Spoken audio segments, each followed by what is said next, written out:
آج کی اس میزبان جناب حمید مون صاحب، محمد عبید صاحبہ، یاسر صاحب، عابد واجد صاحب، میرے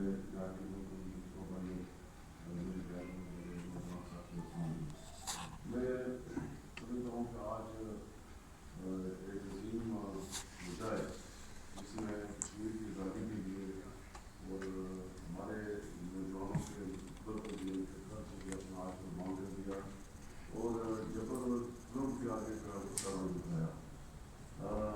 21 سالہ خوبصورت اور دیر سیرت نوجوان غلام حضرت فرمانی ایک ایسی شمع روشن کر گیا ہے کہ آئندہ آنے والی نسلیں جو ہے وہ اس کی پیروی کریں گی، اس کی تقریر کریں گی. میں یہ سمجھتا ہوں کہ اب اس نے جس طریقے سے تحریک آزادی کشمیر کو اپنی جان میں جلا بخشی ہے، اب کشمیری نوجوان اسی جذبہ اور خلوص کے ساتھ، اسی جرأت اور بہادری کے ساتھ جو ہے ہندوستان کی 9 لاکھ فوج کا پتھروں سے جناب صاحب پتھروں سے 9 لاکھ فوج کا مقابلہ کر رہا ہے.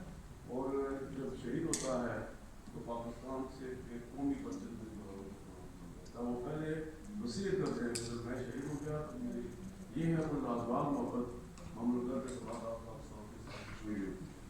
اور میں رسول سے یہ کہہ سکتا ہوں کہ آزادی کی جو تحریکیں ہیں وہ ہمیشہ اپنے ملک کے انجام کو پہنچی ہیں.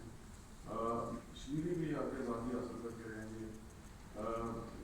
نریندر مودی جتنا مرضی ظلم کر لے، جبر کر لے، جینوسائیڈ کر لے، وہاں اٹراسٹیز کر لے، کشمیری جو ہے وہ کبھی اپنے حساب سے جو ہے وہ پیچھے نہیں رکھیں گے.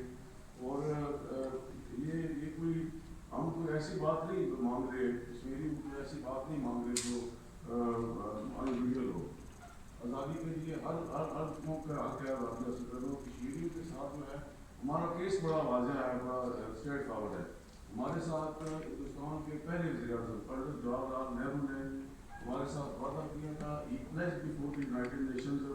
جب مہاراجا ہری سنگھ نے ہندوستان کے ساتھ ایکسیشن کا اعلان کیا تو ہمارے منصور ہمارے فوج راج نے جو ہے اس کے خلاف، اس کے فیصلے کے خلاف، کیونکہ وہ کشمیریوں کی ایسپریشنس کے خلاف تھا فیصلہ، انہوں نے بغاوت اعلان کیا.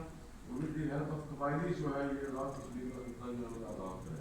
اور ہندوستان جو ہے اس وقت کمزور تھا، وہ یہ سمجھتا تھا کہ اب اگر ہم نے اس کی جو جدوجہد ہے اس کو نہ روکا کہ یہ سارا کشمیر آزاد کرا لے.